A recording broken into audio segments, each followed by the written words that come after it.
mudanças e transformações, construindo um futuro mais seguro. Esse painel, ele conta com o patrocínio de Vale, CNSEG e Ambipar. Para debater, vamos receber Rafael Tello, Head de Sustentabilidade da Ambipar. Diogo Oliveira, presidente da CNSEG. Gustavo Pimenta, vice-presidente executivo de Finanças e Relações com Investidores da Vale. Mais uma vez eu reforço aqui para os nossos convidados que se posicionem nos assentos de acordo com as suas respectivas fotos. Sejam todos muito bem-vindos para o nosso próximo painel, diretamente do terceiro Fórum Esfera, no Guarujá.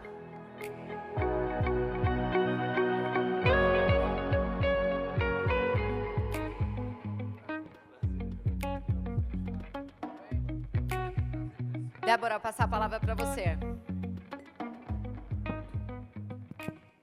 Alô? Vamos lá. Então, aqui a gente vai começar com Gustavo Pimenta. A grande discussão aqui, né, a gente tem falado muito sobre a questão do futuro seguro, que passa, claro, pela descarbonização. É um tema do governo, é um tema da sociedade e é um tema que acho que dessa vez, infelizmente, até os negacionistas começam a entender e a ver a importância dessa transição.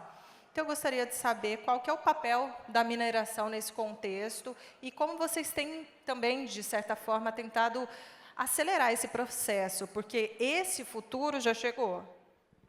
Já chegou. Primeiro, boa tarde a todos. Boa tarde, Débora, Diogo.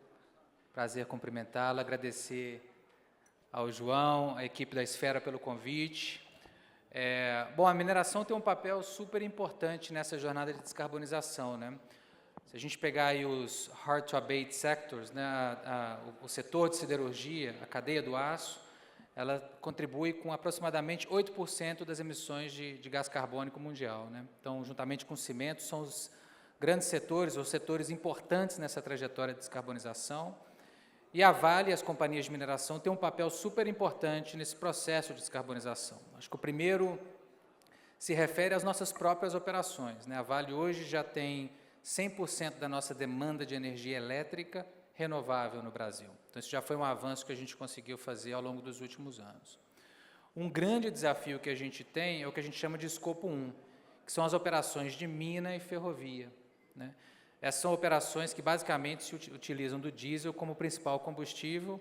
Imaginem que é um enorme desafio transicionar esse tipo de equipamento por equipamento de baixo carbono, né? Então, a gente tem feito uma série de iniciativas, tentando aproveitar, por exemplo, todo o potencial que o Brasil tem de etanol. Estamos avaliando a questão de hidrogênio, né? O Brasil tem um potencial enorme de hidrogênio, que a gente pode utilizar nessa descarbonização do escopo 1, né, dessas grandes atividades. E esse é um papel que a gente precisa liderar como setor. O maior desafio está no que a gente chama de escopo 3, que é todo o transporte marítimo e toda a emissão nos nossos clientes, né, nas companhias siderúrgicas. E nisso a Vale tem uma grande vantagem competitiva, porque a Vale continua sendo a mineradora com o melhor minério de ferro do mundo, né, de maior qualidade. E a descarbonização passa pela utilização de produtos de melhor qualidade. Produtos de melhor qualidade demandam menos energia, né? Então, a gente tem desenvolvido uma série de produtos para os nossos clientes, por exemplo, o briquete verde, uma série de soluções de minério de ferro, com a ideia de facilitar e ajudar os nossos clientes nesse processo de descarbonização. Então, o processo é um processo longo, é um processo que a gente já começou, e é um processo necessário, né? Porque esse é um setor que, de fato, vai precisar de muito investimento para a gente poder fazer essa transição. Ótimo. Eu vou apresentar novamente o Rafael Tello, Head de Sustentabilidade da Ambipar, e só se sentou um pouquinho atrasado porque estava concedendo entrevista ali no estúdio de vidro. Obrigada aí pela correria e a gente quer te ouvir. Então, agora eu vou passar a palavra para o senhor. Acho que quando a gente fala em transformação, né, um pouco pegando do gancho do que nós conversamos agora com o Pimenta, Falar um pouco sobre o que aconteceu no Rio Grande do Sul e de que maneira a Ambipar vê que pode colaborar, né, para que novos desastres como esse não aconteçam. A gente fala sobre investimento em transição energética, descarbonização também, e gostaria de saber também se o senhor avalia, a gente viu nesse episódio do Rio Grande do Sul, os gestores públicos dizendo, é porque a nossa agenda, a gente tinha muita demanda, muita agenda, e isso não era exatamente prevenção, transição, não era exatamente o topo da nossa agenda. Comenta isso para a gente, doutor Rafael Tello. Bom, muito obrigado aí pela pergunta, Débora. Boa tarde a todos, boa tarde. Eu gostaria assim, de começar dizendo que a questão das mudanças climáticas, a gente tem que olhar ela sobre dois prismas diferentes. O primeiro é a questão das emissões de gases de efeito estufa.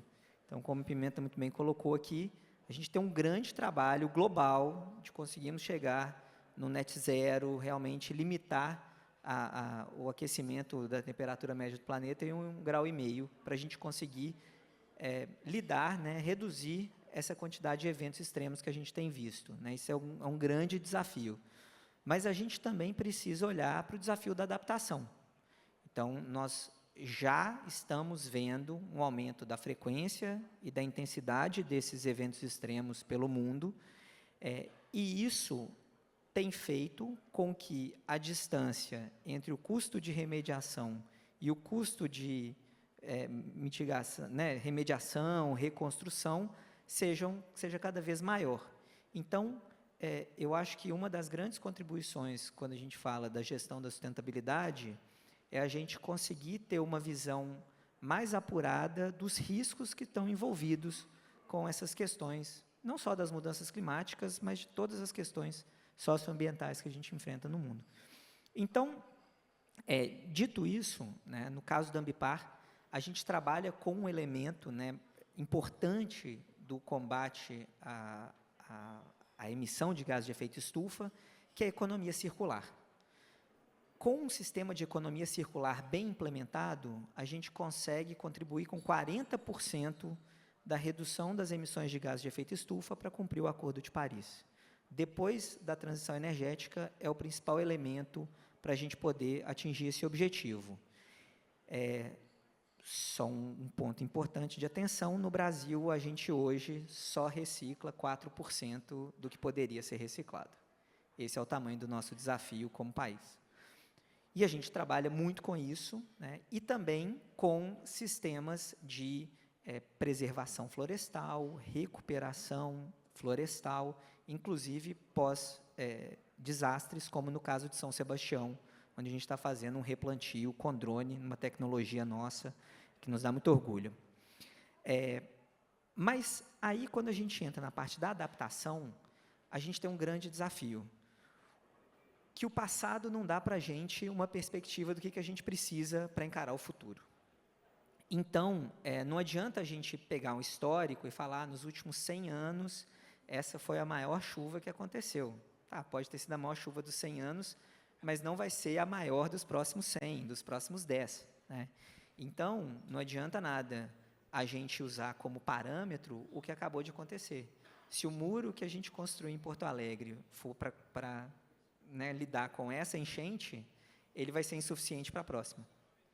E é isso que a gente precisa agora aprender, né, a olhar para esses cenários, olhar para essas perspectivas, transformar em risco e conseguir realmente fazer um sistema, né, que nos permita preparar as pessoas, capacitar os profissionais do setor público, privado, sociedade civil, a gente ter planos de preparação, né, de prevenção, obras, sistemas de controle, né, sistemas, no caso, de drenagem, se a gente for falar no Rio Grande do Sul, né, e depois também ter os protocolos de resposta bem desenvolvidos. Como eu falei, se a gente pensa num pior cenário, eu sou um industrial, eu tenho um cenário de chuva extrema aqui e eu estou preparado para essa chuva, Mas aí acontece como em São Sebastião, eu estava esperando 150 milímetros e chove em 700 milímetros em 30 horas, eu não vou estar preparado para responder adequadamente, né? Então, a gente também precisa ser muito realista sobre essa nova realidade e lembrar, puxa, não está na minha agenda, é um investimento que eu não estava esperando, é uma coisa difícil, mas se eu analisar o custo para depois lidar com essa situação, eu vou ver que sempre o meu retorno vai ser muito positivo.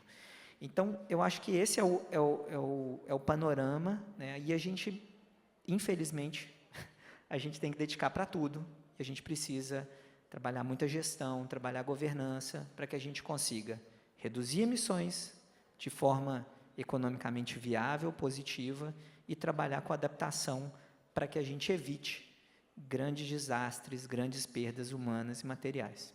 Acho que é isso. Obrigada, doutor Rafael Tello. Agora, vou sempre te chamar de ministro, viu, doutor Diogo Oliveira? O senhor que conhece, né, o que foi do lado das dificuldades que é você planejar o Brasil, você estar no poder público, e agora, né, na CNSEG, o senhor vê também esse lado da vida prática, dos empresários, das pessoas, porque também vocês estão sempre muito perto dos segurados. E falando, né, desse gancho do Rio Grande do Sul, gostaria de saber se esse episódio tão marcante muda algo no planejamento, nas discussões do setor? Muito boa tarde, senhoras e senhores. Obrigado pela pergunta, Débora. Obrigado, João Camargo, Camila, Bacelar, pelo convite. Quando eu assumi o ministério, Débora, um ex-ministro me falou um negócio que eu nunca me esqueci. Aliás, duas coisas ele me falou, eu nunca me esqueci dessas duas coisas. Primeiro, ele falou: Diogo, nunca pense que você é Deus, porque todo dia vai ter 20 pessoas aqui te falando que você é Deus, mas não acredita, volta para casa todo dia e fica tranquilo. Eu nunca me esqueci disso. E a outra coisa que ele falou foi o seguinte: olha, não importa quantos dias você seja ministro, ex-ministro você vai ser para sempre. Quem foi o ministro que te disse isso? Ele é conhecido de todos, o ministro Valdir Simão, dileto amigo, figura queridíssima e muito sábio. Mas então, eu vou pegar, né, o tema aqui do começo. A questão da transição climática hoje, né, a gente, do setor segurador, a gente já considera que já aconteceu. Talvez a gente tenha uma segunda transição climática mais severa, mas assim, a primeira fase já aconteceu. Se você parar para lembrar, nos últimos 4 anos, no Rio Grande do Sul, nós tivemos 2 anos de seca, 2 anos de enchentes. No Brasil como um todo. Enchente no Espírito Santo, esse ano ainda, Santa Catarina, São Paulo ano passado, Bahia no ano anterior, Pernambuco no ano anterior. Então, essa é uma realidade presente. Então, a gente tem que tratar desse tema, a meu ver, em 2 espaços e em 2 tempos. Primeiro, tem olhar para o futuro e continuar o trabalho que foi citado pelos colegas de, né, redução de emissões, transição energética, transição industrial, transição produtiva, e uma transição que se fala pouco, mas é a transição do consumo, né? O consumo também precisa ter uma transição. Porque se a gente continuar consumindo itens intensivos em emissões, isso vai continuar pressionando a cadeia produtiva. Então, tem esse olhar da transição que a gente tem que continuar trabalhando. E o outro espaço é o espaço da adaptação. Nós temos que nos adaptar a essa realidade. E essa realidade, ela se dá dentro de uma sequência de ações que precisam ser feitas. Primeiro, a gente precisa prevenir, né, tomar medidas que evitem os desastres, né, criar contenções de encosta, criar barragens reguladoras do fluxo dos rios, criar sistemas de drenagem nas cidades, todo um trabalho de prevenção. Segundo, a gente tem que se preparar para a resiliência. Nós temos que construir infraestruturas mais resistentes. Nós temos que construir prédios, casas, fábricas mais resistentes para um cenário extremo. Segundo, nós temos que nos preparar melhor para a resposta aos desastres, né? Quando acontece um desastre, eu faço sempre essa comparação com o Japão. Eu brinco com o pessoal, falo, a diferença do Brasil para o Japão é que eles têm uma tsunami a cada 100 anos. E eles se preparam todo ano para um evento que acontece a cada 100 anos. O Brasil tem enchentes, deslizamentos de terra, alagamentos todo ano. E faz 100 anos que a gente não se prepara para isso. Então, a gente tem que se preparar para essa resposta. E dentro dessa preparação, o setor de seguros tem uma contribuição importante na resposta, que nós apresentamos já no ano passado, que é a criação do seguro social de catástrofe. Esse é um caminho que a gente acha que pode dar um auxílio para as vítimas no curto prazo. E segundo, a gente tem que se preparar para a reparação, quer dizer, ao final, a reparação, porque o dano vai acontecer, os desastres vão acontecer cada vez mais fortes, cada vez mais frequentes. Esse produto que o senhor citou é para as pessoas comuns ou Para para empresas? exatamente, é para as vítimas das enchentes. A ideia é de criar um sistema nacional, um seguro social de catástrofe, que vai indenizar as vítimas afetadas, né? E a lógica dele é um seguro social, exatamente porque aquela população que mora na beira do riacho, na beira da encosta, ela não tem condição de comprar um seguro residencial individual. Então, a gente vai precisar formatar um sistema nacional de seguro de catástrofe. E, por fim, eu falava da reconstrução. A reconstrução, ela vai ser necessária, porque em muitos casos a gente não vai conseguir evitar, mesmo com a redução de dano, mas você precisa ter reconstrução. E, de novo, a indústria de seguros tem uma grande contribuição. No caso do Rio Grande do Sul, eu até brinco com isso, falo assim, a gente queria ter um pagamento de indenizações muito maior. Ficaria satisfeito porque significaria que as pessoas estavam seguradas, que tinham seguro e que, portanto, terão os seus bens reconstruídos, o seu patrimônio reconstituído. O Brasil, infelizmente, tem uma cobertura pequena de seguros, né? Das residências do Brasil, menos de 15% tem seguros. E de carro? De carro, um pouco mais, mas é em torno de 30%. E é outra curiosidade brasileira, né? A família tem um bem, né, que vale R$500 mil, que vale R$800 mil e tal, não faz o seguro.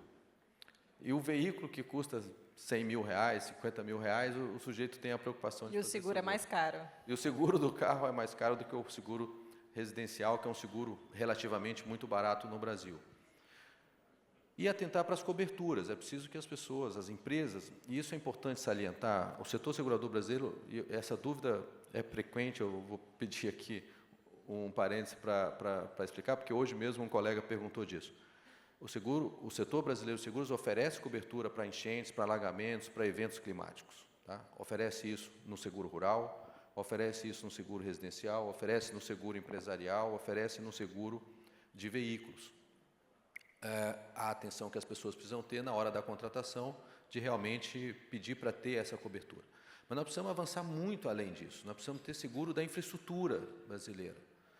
Nós precisamos ter uma ampliação da cobertura do seguro residencial, do seguro empresarial. Muitas empresas não fazem seguro empresarial e, mesmo quando fazem, não contratam as coberturas para esses eventos. O brasileiro é um sujeito extremamente esperançoso, como disse, acho que foi o representante da ANAPAR, o Marcel, falou isso agora, estou esperançoso. O brasileiro é muito esperançoso, mas a gente às vezes confunde. Ser esperançoso não te elide de ser também prevenido, de ser cuidadoso. Mas o doutor Marcel tem seguro. Exatamente. Então, a gente tem que ser esperançoso, otimista. Eu sou um sujeito muito otimista, mas a gente precisa entender que os eventos e os infortúnios acontecem. E a grande mágica do seguro é estabilizar a qualidade de vida ao longo do tempo, estabilizar o fluxo de negócios de uma empresa ao longo do tempo, de uma família, de um pequeno empresário. Você imagina o que aconteceu com famílias que tinham propriedades rurais naquela região, constituído ao longo de uma vida inteira, né? E simplesmente, da noite para o dia, aquilo desapareceu. Né? Quantos anos vai se levar para reconstruir toda aquela infraestrutura produtiva, né, que, se tivesse seguro, estaria reconstruída rapidamente, né? Então, Esse é o papel que eu acho que a indústria de seguros pode ter, e para isso a gente precisa ampliar o mercado de seguros, fazer crescer a cobertura de seguros no Brasil, chamar cada vez mais a atenção da população para a necessidade de se proteger, e não é mau agouro, é cuidado, é atenção, né? Essa, eu acho que é a nossa contribuição. Obrigada. A gente tem um tiquinho a mais de tempo e a gente já está terminando o painel e a gente termina as sessões, né? Mas eu gostaria só de voltar um pouquinho, doutor Gustavo Pimenta, porque o senhor falou da importância da descarbonização e eu queria saber, no caso da Vale, a gente sabe que para o processo de mudança de matrizes energéticas, até de uso de combustíveis e tudo mais, exige também um novo tipo de exploração, um novo jeito de explorar e até o foco em outros minérios, né? Eu gostaria só que o senhor, rapidamente, uns 2 minutinhos, fizesse um panorama disso. Claro, além do minério de ferro de alta qualidade, que ele é super correlacionado com toda a questão de transição energética, os metais de transição são outros metais que, né, hoje se fala muito, principalmente em relação ao cobre, níquel, e esse é um grande foco da Vale nesses últimos anos. A Vale hoje é o maior produtor de níquel do mundo ocidental. Muita gente não tem essa informação, sempre associa a Vale a um produtor de minério de ferro, mas nós somos um grande produtor de níquel, que é fundamental para as baterias de carros elétricos e toda a questão de transição energética. E somos um grande produtor de cobre também. E quando a gente olha toda a questão do endowment, né, toda a capacidade brasileira de produzir minério de alta qualidade, minerais de transição, nós temos um potencial único no país, né?